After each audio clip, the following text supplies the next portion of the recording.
Hey YouTube, 22k back again with another pickups video for December. A bit of a Sega Fest once more this week.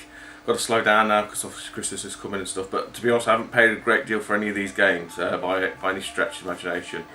What I'm going to start with is non-Sega, weirdly enough. A couple of bits, not very much, from a couple of charity shops and I think crack converters. First one is Burnout on the GameCube. This is £1. It's all there, it's all complete. Love the Burnout series. I've got it on the PlayStation, but for £1. And to be honest, I haven't seen it that much on the GameCube, so pick it up while it's there.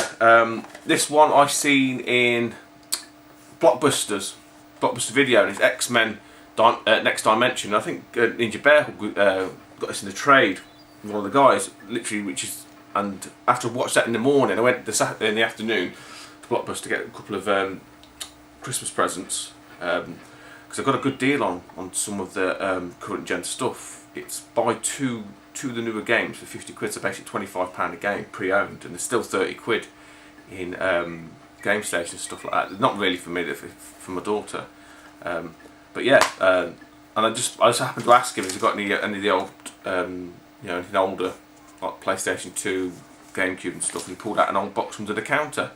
There weren't much in it, and this was there, and it was £1, so I thought, wow, why not for £1? It looks okay, it's a bit of a beat 'em up style, so for £1, can't lose. All the rest of these games now are eBay jobbies. One of them I think I got a real good deal on, but what I'll start with is a couple of NES games that I picked up. They're not anything super rare or anything like that. Probably a bit sought after, but not really rare. First one is Ninja Turtles. Okay, I mean everyone knows Ninja Turtles anyway. Next one, which I'm really chuffed to get, is Super Mario Bros. 3. So I think the only one I need now of that is Super Mario Bros. 2.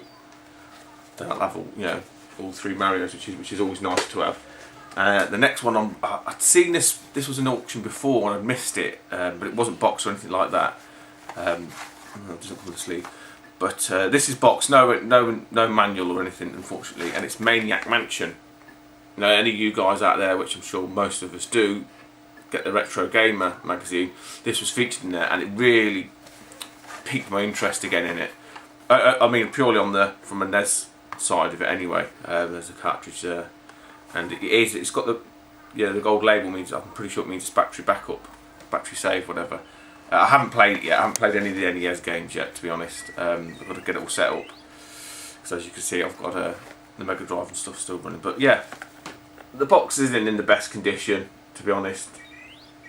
Few and far between now you can find NES games that are in mint condition. But nonetheless, I've got it. So and again, I didn't pay much. About £1 each, and I think this was £1.50 or something. I mean, you obviously got the postage packaging on there and stuff, so £2, £2.50 or something like that. I mean, I'd pay that at the car boot for an NES game, to be honest.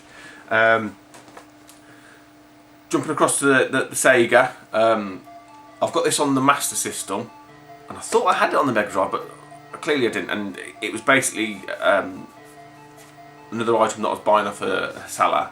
I've noticed it had this. So I thought I'd grab it anyway, and again I paid about £1 for it, and it's Mercs. It's all there, it's all complete. Boxes probably seen better days, but they're just the boxes. The manuals and the cartridges is in fine, pretty good condition. Pretty good port actually from the arcades. Not as slick obviously, but still pretty good. Obviously my system doesn't really have much of a patch on it, unfortunately.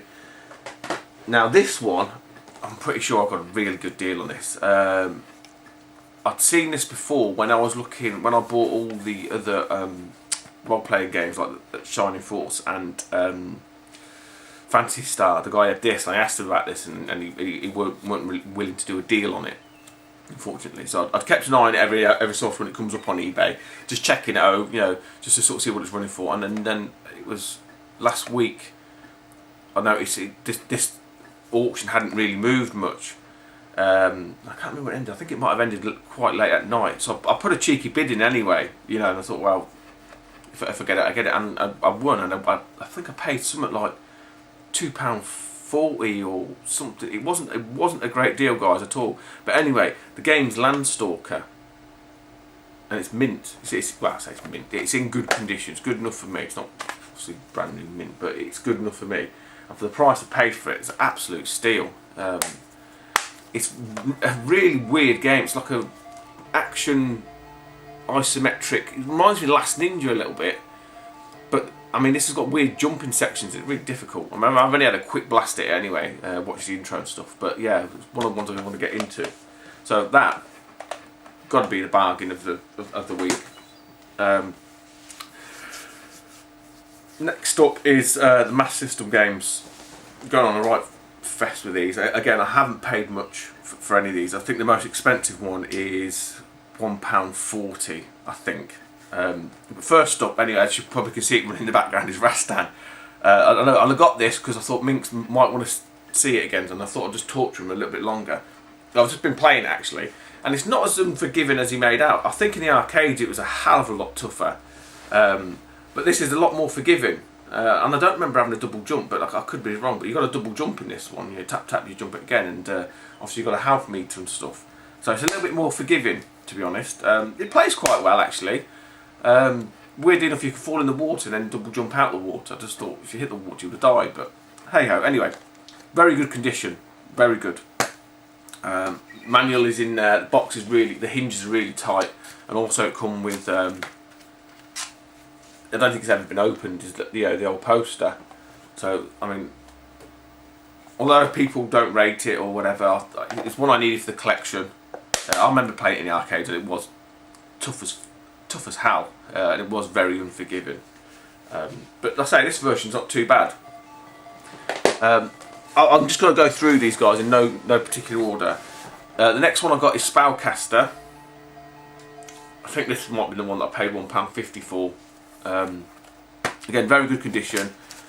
I think it's the US release, I'm sure. Mewtwo. I'm not going to call him our Mewtwo because he's now said that he wants to be known as Mewtwo, which is fine, but makes more sense to me. So anyway, yeah, this come with a load of codes, weirdly enough. That's what they do, but it's all there. Complete. Again, it looks like the US manual because all the writing in the back is all in English. There's no multi-language thing. So Mewtwo will obviously let me know. Alan. There's that one. It's got a little sticker on there. Look, 30 quid microphone. I'm hoping I can get that off without destroying the label. And the Steam thing does work, but some of the labels that I've had must be fucking super glued on. But it gets the majority off anyway. Next one I picked up is Secret Command. The box is a bit mucky, but it's just the plastic. I can scrub that up, not a problem. Again, it's complete. I've had a quick blast. It's very much Ica Warriors / Commando, and even the start screen. It's got like a Rambo guy with a gun and with the bow, because you can shoot a bow on this as well. But yeah, that's quite a good game actually. The controls took a while to get used to because you can sort of lock your angle in, and then and it's a lot more difficult to then alter the angle to fire the bullets and stuff. Anyway, next up is Streets of Rage. Number 2 on this is extremely sought after. I was watching bid on it and it went up to about 30 quid. It's in okay condition. Manual's a bit dog-eared and stuff, but I can live with that. It's not a problem. It's not a bad port actually from the Mega Drive version. You can choose all 3 characters and stuff. Plays alright. I mean, the sound's not much to write home about, and the graphics are okay. Like I say, it's not a bad port. Only one player though. I suppose they had to cut something out of it. This game, again, it was one that the seller had, and I just bundled it in, and I don't really know much about it, and I didn't know much about it, if that makes sense. But I've played it, and I thought it was going to be some like Hunt for an October type game, but it's actually a shoot 'em up. Well, I think it's a shoot 'em up anyway, and it's quite good. It's submarine attack. Obviously, as the name suggests, you're a submarine, and you basically go through the ocean. You can fire like missiles that come out of the top to hit things that attack you from the air, and obviously you shoot across that way. Now, weirdly enough, you can't go backwards, so you really have to kind of try and think, time your movements. It's quite good actually. I was really surprised. Now, unfortunately, this doesn't have the instructions, which is a bit of a bugger. So I need to get some of them. But other than that, that's the one out of this pile that I was really impressed and surprised with. So yeah, good little game that is. This one is a complete mess of it, I think, anyway, of a game. And it's a shame because it had awesome music on the Amiga and stuff. It's Shadow of the Beast. It's terrible. It's terrible. I mean, when you're running along the screen, it looks like you're on steroids. The screen flashes by that quick, and the collision detection's all off. Oh, it's not a nice game to play. It's all complete though. It's in pretty, very good condition. But yeah, I don't think this is going to be one that I'll be putting any great time into, unfortunately. Which is a shame, like I say, because I did really enjoy them, the Shadow of the Beast games on the Amiga. Next one, I remember. I think this is one of the launch titles, I want to say, for the Master System, and I thought it was a light gun game. It's not. It's Dead Angle. It's quite good. Must have been the grandfather to Virtua Cop. And it's pretty good little. I've got no manual on this one, unfortunately. Yeah, pretty good game. Pretty good game. I've only had a quick blast at it. It's very good graphics, considering. Very clean lines. Nothing. Doesn't try to be too fancy, but gets the point across. A bit like what's it called? Dynamite Duke, stuff like that. Obviously with guns though. This one is part of a series. It's not the harder one to get, fortunately. But it's Outrun Europa. Outrun 3D is the rare and expensive one. This is in very good condition actually. Manual is in superb condition. And it's a nice little twist on it. I've had a quick blast on it. You start off on the bike, and the only problem I've got with it, they've tried to make it like Road Rash. You can start hitting other drivers and stuff like that. So, and it's got elements of like Chase HQ, the police come and stop you and stuff like that. So, a bit of a bastardised version of Outrun, which is a bit of a shame. But I've got to put a bit more time into that. But again, it's another one for the collection.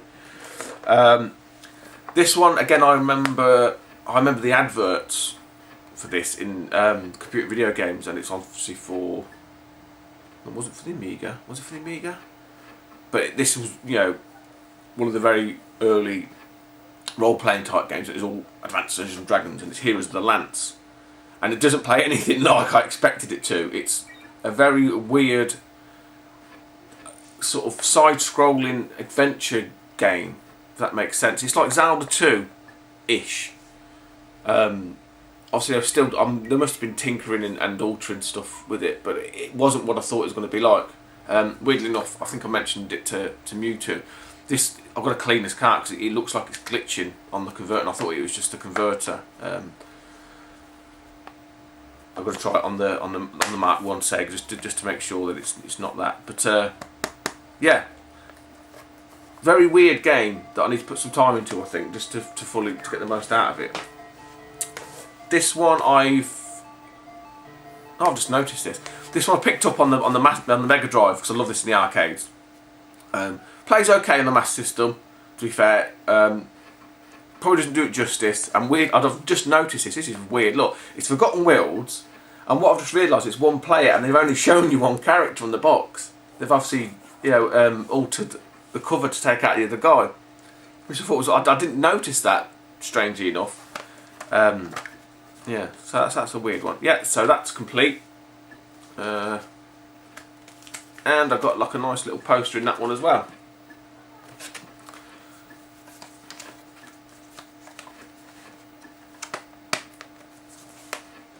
Right, this one is duplicate. Basically, the one I had, the cover was mashed on it, mashed up to hell. This is much better, and again, it was just like it was bundled in. It's Prince of Persia. And it's complete. So it plays okay. The sort of the long jump you have to do is really weird how you actually do it, because obviously you've only got 2 buttons. I think it's either you push up or you push down, I can't remember now. But he does this like weird sort of like you run and then he just suddenly leaps across. Again, it's something you need to put up. I need to put some time to get used to the controls and whatnot. But no, very good copy, in very good condition. So again, that's just to replace a duff one. The next one is a light gun game. I've got a light gun for it. That came in like the box set of all the massive haul that I've got that I'm still working my way through.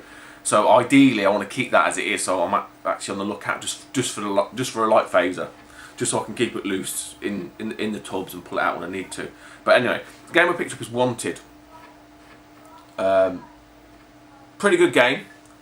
Obviously all I've had to do is turn it on and attempt to use, well, you can't use the controller, you just press a button, but I've let it run through just to make sure it works, and it looks pretty nice. It's, you know, it's weird because I can't understand. I'm pretty sure this was one of the earlier releases on the Master System. Compared to some of them other ones, it just seemed like some developers give up with it. They just, you know, churned out crap conversions, or they just didn't push the system at all. So I don't know. You know, it's just one of them weird things where some developers could get the best out of some systems, and some just couldn't give a shite. I suppose. Okay, anyway, thanks for watching, guys. Thanks to all the subscribers. Hopefully, I keep saying this, I know, but I'm due to get this room sorted out tomorrow, Monday. So I can get some of this stuff out of the way, and I hopefully do a little bit of a, not a tour, but just a pan round, just to sort of see, give you a better idea of what's what. And yeah, with Christmas coming up, we'll see. I've got a couple more things coming in the post. I mean, it is getting really out in the wild. There is less and less stuff there, that's for sure. So obviously having to revert to eBay a little bit, which does irk me somewhat. But that's the way it is, because it just takes the hunt out the whole equation, you know, and it's just literally going click, click, click, thank you, and then all the ball ache of bidding and all that crap that goes on. So yeah, other than that, hopefully I've got some more coming in the week, and then I'll have some more shelving up eventually, fingers crossed, if it all works out. And also I do need to do a trades video, so I might tag that on. You might see that sometime later this afternoon after this one. Okay, take it easy, YouTube, and I'll speak to you soon. Bye bye.